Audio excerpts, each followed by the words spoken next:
Well, good evening, WNBA and LA Sparks fans, and welcome in to the LA Sparks 365 Network, your 24/7, 365 comprehensive home of the WNBA and your two-time WNBA champion, Los Angeles Sparks. Coming back with you folks, after a 10-day break.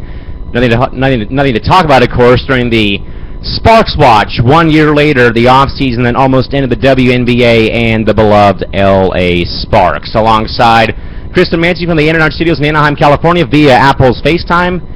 A fully healthy Cal McClure joining you folks here from Studio 171 in San Diego. Chris, good evening, man. 1 day to go to the weekend. How's it going, man? Nothing much, just hanging here because just excited. It's Sunday, going to a chili cook-off with my girlfriend. All right, good to hear. And, of course, I'm stuck doing hockey on Saturday and Sunday and getting paid extra for working on Sunday, and a pretty awesome event next Friday, but I won't go into too far in depth with that here tonight. But, Chris, today, man, is a pivotal fork in the road and a turn of events, man, that was one of the main days I wanted to come on here because, of course, Chris, we weren't going to be here all 35 days of this thing. We're going to be here maybe for 7 or 8 of the most important dates of the watch from last season. And, of course, Chris, this year, or today, Chris, was when we first got the first news today from Michelle Volpel of ESPNW.com, Chris, who reported an article that there were talks between the Lakers and the WNBA to keep the Sparks in Los Angeles.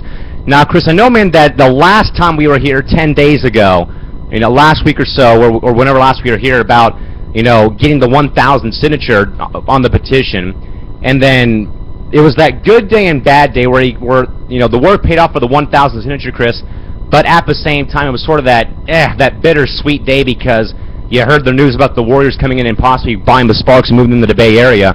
But, Chris, then today is the most crucial day in LA and in Southern California, Chris, is today was the first news we got from Michelle Volpel that the Lakers had been in contact with the WNBA, along with Michael Alter, the CEO and president of the Chicago Sky, Chris, to try to keep the Sparks in LA, not move the team out of LA and move them to the Bay Area or keep them in Los Angeles or have the team fold. Chris, I know that on the Sports Lounge that night, I went back and watched that block from the show from last year, where we said that the balances were slowly tipping towards staying in L.A., Chris. But, Chris, when I told you that news, though, that article that those sources saying that the Lakers were involved with the Sparks, what was your initial gut reaction about him, that the Lakers, who sold the team in 2007 to Paula Madison and that ownership group, Chris, would come back to the Sparks' aid even after that they've been gone from the Sparks for so long? Just very surprised, and probably the sisters of the Lakers are going to probably save their sisters in LA. Chris, I think, though, that the Lakers being involved for one deal shows me that the Buss family cared enough about the team still, that they said, we're done with you guys, we're going to cut you loose and be on your own for a bit, or be on your own be on your own, I guess, Chris, is what I'll say here. But again, for them, though, to have, to sort of, again, to go back and sort of come, be that other, that big brother sibling to the Sparks as a franchise for them to do that. But again, Chris, as we know, man, that during this point in time, Chris, between the last show and tonight, we were stuck in that 2 to 3 week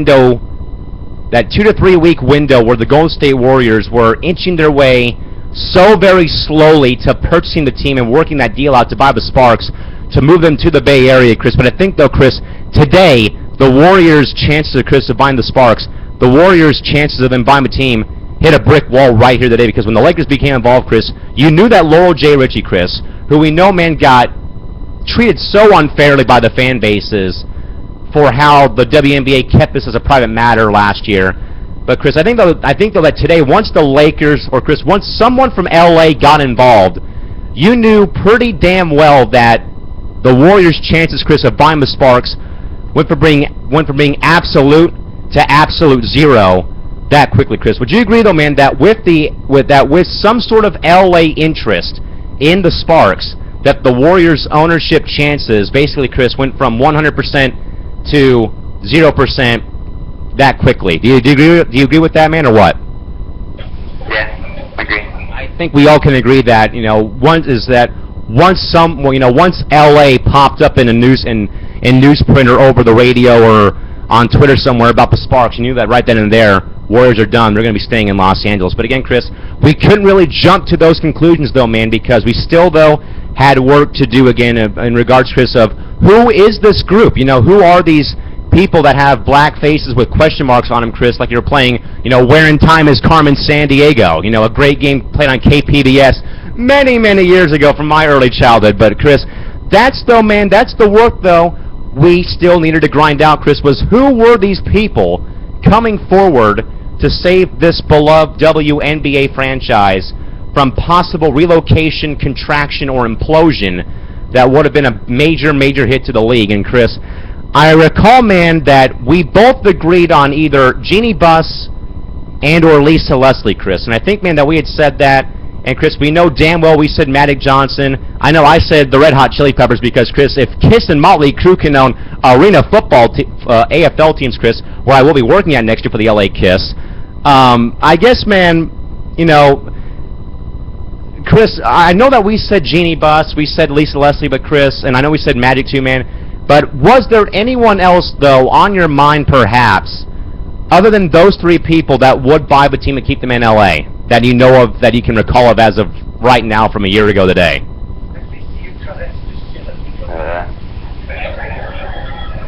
Nah, I forgot. I think, man, that our main three suitors were Jeanie Buss, Lisa Leslie, and Magic Johnson. Because I think I recall them, man, I think I said that the Red Hot Chili Peppers could have been involved because, Chris, if my future bosses, Paul Stanley and Gene Simmons, who own the LA Kiss, can own a football team in LA, and Motley Crue, who's going to be having their final show at Staples Center on New Year's Eve, if they can own the Vegas Outlaws of the AFL, Chris, why can't the Red Hot Chili Peppers own a WNBA team? Chris, I thought David Beckham maybe, but David's been doing his thing, though, with trying to get his MLS team started up in Miami Beach, Florida in 2018 or 2017. So, Chris, I think, man, that we all can agree, I think, and anyone watching us, too, can also agree that you sort of thought that when you heard the Lakers' name get tossed into the ring, that the Sparks would be going back to being under the ownership of Jeanie Buss and the Buss Family Trust. However, though, there may have been a loophole, though, that I believe Albert Lee told me a while back that if another NBA team would have bought the Sparks, that would have created injustice and created uneven numbers on the NBA Board of Governors to have another team on that panel owned by an NBA franchise where the other half of the teams are not owned by NBA franchise. So that would have done some injustice, perhaps, on that Board of Governors down in the future.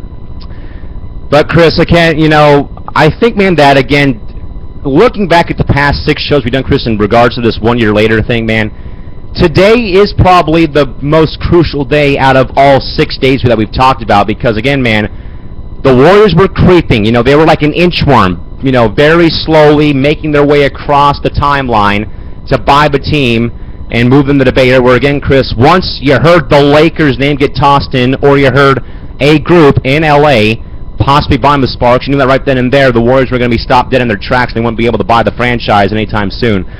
But, Chris, I think, though, man, that at this point, there was still, well, we know, Chris, that the WNBA did not have a dent in its armor, though, in regards to letting people know about this issue. But, Chris, again, man, I know that we agree, though, about the Warriors' chances pretty much stopping right here in regards to the LA group. But, Chris, I think, man, that it has to be brought up here as well that Joe LaCobe still was at the forefront to buy the Sparks. But, Chris, Michelle Volpel, and I believe it was Albert, who also, Chris, brought a good point, though, in the article about the Sparks staying in Los Angeles. The point they brought up, Chris, was Joe LaCobe of the Warriors is not the first option until someone comes forward from L.A. And, Chris, I believe, though, man, that if, Chris, let's just say hypothetically here, Chris, what if there was no L.A. involvement today from the anonymous group that was later on being Magic Johnson and Mark Walter? Chris, would Joe LaCobe go from being the number 2 guy to being the #1 suitor for the Sparks if there was no involvement from that LA group today last year? Do you think though that without the LA interest today, would Joe Lacob have gone from being the second option to being the main suitor now for the Sparks, since no one from LA was interested in rebuying the Sparks? I think yes. There was no movement from the Lakers. I think Joe Lacob would have been #1, and probably they would have been up in the Bay Area. Now, Chris, if I can recall my thought process, I'm sort of like an elephant. I don't forget a lot of things sports-related. I can forget math and science and art and history that's not sports-related pretty quickly. But, Chris, if I can recall my thought process, though, man, when I heard the name Lakers attached, Chris, believe it or not, man, I actually thought Magic Johnson is going to be the guy to save the Sparks. I always say that, Chris, because he's been the one guy buying every single LA sports team out there. I mean, he's bought the Dodgers. He bought the Sparks eventually. Then, of course, Chris, later on he buys the Chivas USA of Major League Soccer. So, Chris, I will say, though, man, that when I heard the Lakers being involved, I thought to myself, Magic has got to be in the forefront.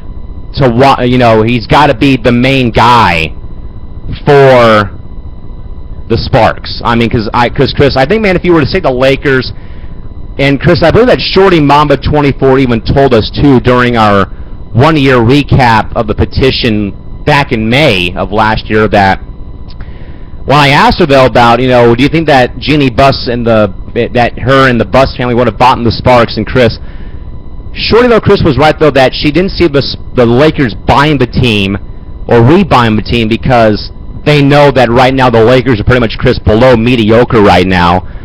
But, Chris, I will say, though, I will ask, man, when you heard, though, that the Lakers were getting involved, man, what was your early thought, though, about the Lakers getting involved again with the Sparks after that they'd sold the team back in 07, Chris? Were you thinking, okay, is Magic maybe involved? Is Kareem involved somewhere? Is Michael Cooper involved? Or what's going on here, basically? Chris, what do you think? What? I said when you first heard that the Lakers were involved in this situation, were you sort of thinking to yourself, okay, is the Buss family going to rebuy the team, or is a former Lakers player involved, a la Magic, maybe Kareem? What was your thought, though, when you heard that the Lakers were involved, though, with the Sparks ownership issue? I thought probably Jeannie Buss will probably buy the team since his dad used to own it, so I thought probably Jeannie Buss will own the team since her dad owned it before. And Chris, I didn't realize that Jeannie Buss was a guy. Come on now, dude. Get it going here. Come on now.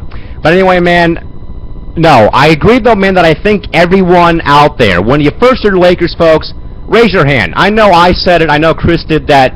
You heard Lakers, you're thinking Jeannie Buss, you're thinking who Chris was talking about, Jim Buss probably, to buy the Sparks, or at least the family to buy them again, because as we know, it was Jerry Buss's team from 97 till 2007 when they sold the team to Paula Madison and Carla and Kathy as well to buy the team in 08 when they made the deal with Farmers Insurance in 09. But Chris, then again, man, there was that man that's got the name Magic involved with his name, Chris. I mean, when you think about it, man, of what Magic did to save the Dodgers after they had gone down in flames with the McCourt family snafu, and where Magic, Mark, and Stan and those guys bought the team, and Chris, sort of, it's sort of like a 180. The Dodgers have, probably their worst seasons in probably a few years where they had no one at the games, and tickets for those games, Chris, were selling for $1 on StubHub.com because of the ownership problem. Then, Chris, when Magic and Mark buy the Dodgers, they go back to being the Dodgers of old in regards to having great players. Matt Kemp now with the Padres, of course, Clayton Kershaw, Yasiel Puig, yada, yada, yada.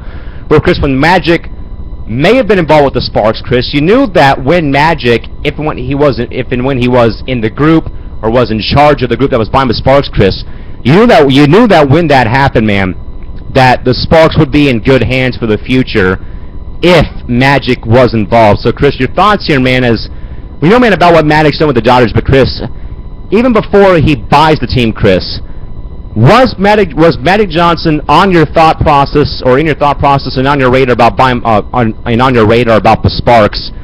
And also, man, looking at the Dodgers' success, Chris, do you believe though that when Magic bought the Sparks, he would do his best to sort of get the Sparks to where the Dodgers are at right now, that's winning the division championship basically every year in the National League West? What do you think? Yeah, I thought when Magic Johnson bought the team, that he will try to get the Sparks just great success like he has done with the Dodgers.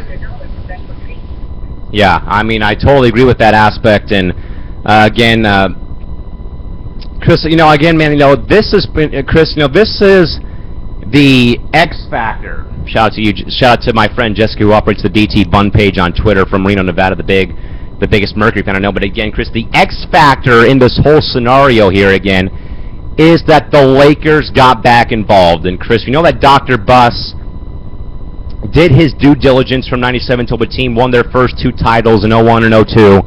And then when they didn't see the value, Chris, of owning them anymore, they sold them off, of course. But Chris, I think though, man, that Chris, even in spite of the Lakers not owning the Sparks anymore, that Chris, there's still that brother-sister franchise connection, Chris. And I know we don't see it a whole lot in the WNBA anymore with NBA and WNBA counterparts like we do with the Mercury and Suns. But Chris, though, man, that even though the Lakers don't own the Sparks, Chris, that there still is that deep tie to the Lakers franchise, in regards to the colors and the logo and, of course, the arena, and plus the success as well with the 2 titles and the 3 Western Conference championships. But again, Chris, I think though, man, that okay, Chris. So let's say that after the Buss family doesn't buy the team, okay, then Magic is a part of this group, Chris, and they don't buy the team, Chris. What would you say, man, about Lisa Leslie possibly being an owner of the franchise? We know, Chris, she's worth a lot of net worth because of her brand, what she's done for the league and for the Sparks, putting this team on the map in 2001 with her dunk in that game against Miami, the back-to-back titles, the 4 gold medals, Chris, all of her accolades on her resume, Chris. Would you have seen Lisa perhaps being involved in some way, perhaps, with ownership, perhaps, if she was asked by some group like Magic or someone else in LA that would have bought the Sparks to keep the face of the franchise, the all-time face of the franchise, Chris, the entire Sparks history, face of the franchise, Chris? Would you have seen Lisa perhaps owning the team in some way, or just being a part of the ownership group in a small way, perhaps? Why? I think perhaps like a part of the ownership, then what she's done with the Sparks, putting on the Sparks on the map, like you said, back in 2000, with the resume and everything. I thought it should be like part of some part in the ownership. Now, Chris, when we get off of the petition effort in the off-season from last year, Chris, when we get back on track, we'll see if perhaps Lisa Leslie, Chris, could be on the bench under Brian Agler, perhaps as an assistant coach, maybe. We'll see what happens later on. But, Chris, again, okay, let's go now, Chris, from the hypothetical, Chris, now back to the Warriors. Now, again, Chris, Joe Lacob, at this point, man, was basically running out of time. We know that 10 days ago, Chris, on our last show here on day 5, that is when that the Warriors announced that they were going to try their best to close down and lock down a deal to move the franchise from LA to the Bay Area in a 2 to 3 week window, Chris. And tonight, Chris, I think, though, man, that again, as we said that with Michelle Vopel's article, though, that basically was right then there, Chris. That when that article comes out, Chris, you see Lakers attached to it, man. Right then and there, Chris, Joe Lacob has no chance in hell, basically, to buy the team, as Vince McMahon's theme song used to be on WWE, no chance in hell for the corporation. But, Chris, he basically had no chance, once you heard the Lakers' involvement with the Sparks, that he's going to buy the team. Now, again, Chris, that he said some stuff on radio that he was interested, but again, Chris, having interest doesn't help matters. I mean, if you're going to move forward with the deal, Chris, move forward and move a team, or say we're done, but just saying that we're still interested, doesn't really help the cause. So, Chris, going back to the Warriors here, man, okay, we know that last show, Day 5, we had the deal, basically in the framework. Then, Chris, today, man, the framework basically gets torn down to shreds. So, Chris, basically, man, how does today make the Warriors look for their flop prediction, like very well from last year's playoffs, about them buying the team? Just a very terrible flop prediction. Just like my prediction in the playoffs. Just very terrible. Chris, not only is it terrible, man, it makes Joe LaCobe look bad, sadly. And we know, though, man, that he wanted to show as much gratitude to the sport, to the women's basketball game, as much as he does to the men's sport. But Chris, again, man, he necessarily didn't really help matters by saying that we're going to buy the team in 2-3 weeks, Chris, and then saying we're not going to do it. I mean, that's sort of, as you said, Chris, it's sort of like your prediction in the playoffs last year of the Sparks somehow going all the way to winning the WNBA title last year. But, I mean, man, Joe LaCobe, basically, man, again, not ripping Joe, Chris, like we did, last year for this whole snow. But again, Chris, he just didn't really help the cause out here by, doing what he did of saying, okay, look, we'll buy the team in 3 weeks, give us some time, and then, of course, today, you go from 100%, from being 100% ready to buy the team to 0% chance of buying the team, and you're long gone, na hey, goodbye. But Chris, again, man, okay, so we talked about the Warriors' involvement, Lakers, Jeannie Buss, yada, yada, yada, but Chris, again, man, going back to the media that was with us for the entire watch, Chris, Michelle, Sue, James, and Albert, Chris, again, man, anonymous sources came forward to Michelle Vopel from ESPNW saying that we've heard some rumblings that there is a LA group that is ready to buy the Sparks and keep a team in LA. So again, Chris, once more, but again, man, how much credit do we owe my friends in the media, Chris, for again, man, helping us out here when again, man, we had no knowledge of the situation, what was going on with this entire saga that was Sparks Watch from 1 year later, man. Very huge to keep the Sparks fan base and everything in loop of what's going on, the situation, and just very huge. Major role again played by the great people that wear media credentials day in and day out. Chris, as we look back here, man, real quick, ready to wrap things up here, and of course we'll be coming back with you folks in a couple days for Day 7 of our Sparks Watch 1 year later. And of course, folks, this all ends on February 5th when Magic Johnson and Mark Walter did buy the Sparks to keep the franchise in Los Angeles. Of course, folks, even though the Sparks season is over and we're getting ready to start up pretty soon, 2015. Of course, folks, you guys can, of course, follow your Sparks across Facebook, Twitter, Instagram, LinkedIn, and on Pinterest, and on YouTube, and of course in your email inbox. Like the Sparks on Facebook, facebook.com/LA Sparks. Follow the Sparks on Twitter and Instagram at LA_Sparks. Pin the Sparks to your pin board on Pinterest at pinterest.com/the Los Angeles Sparks. Subscribe to your Sparks on YouTube at youtube.com/user/the Los Angeles Sparks. Or, of course, you can, register today for Beyond the Arc, the Sparks official email newsletter, delivered directly to your email inbox once every 2 weeks. And, of course, also follow the Sparks on LinkedIn at linkedin.com and keyword search Los Angeles Sparks. Chris, as we turn to January, man, get ready to go to February, Chris. We're getting closer, man, to the 2015 season. We're going to go a bit off track here real quick. But, Chris, we're going to go steer away briefly here from the watch from last year, Chris. So, of course, Chris, get to what we missed, Chris, because I know, man, that we wanted to kind of do this show here to sort of, look back and, here we go, 1 year ago where we may not be here talking about the Sparks, Chris, this time right now. But, Chris, again, man, major news on January 5th this year. Brian Agler named the next Sparks head coach after months and months of deliberation, Chris.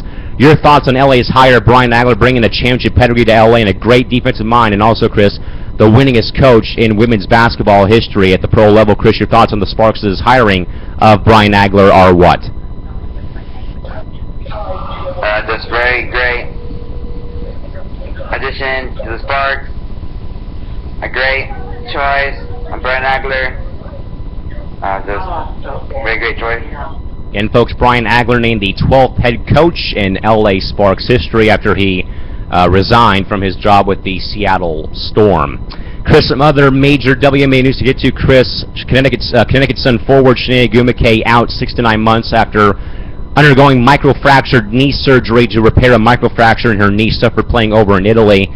We wish her nothing but the best, and hopefully we can see her on the floor, hopefully by the time June does roll around, or hopefully sometime next season for Shanae getting back on the floor after a pretty nasty injury suffered overseas. Chris, we're getting ready to wrap things up here for the night. Of course, not much else to get to, Chris. I think, man, we basically hit all the nails on the head, Chris, again. You knew, man, that once you heard Chris, I think, man, we were all kind of waiting for the day we heard LA Group interested in buying the Sparks, Chris. And, Chris, I think we can all agree, man, once you heard that, man, you knew pretty well that once you heard LA was involved, Chris, in keeping the Sparks in LA, you knew that Golden State had no chance to buy the team and move them out. Chris, your final thoughts on day 6 of the watch, which, of course, Chris, was, are the Sparks staying in LA or are they going to the Bay Area, Chris? And, of course, Chris, this is when the balancing act tipped towards staying in LA. Chris, your final thoughts on tonight's show?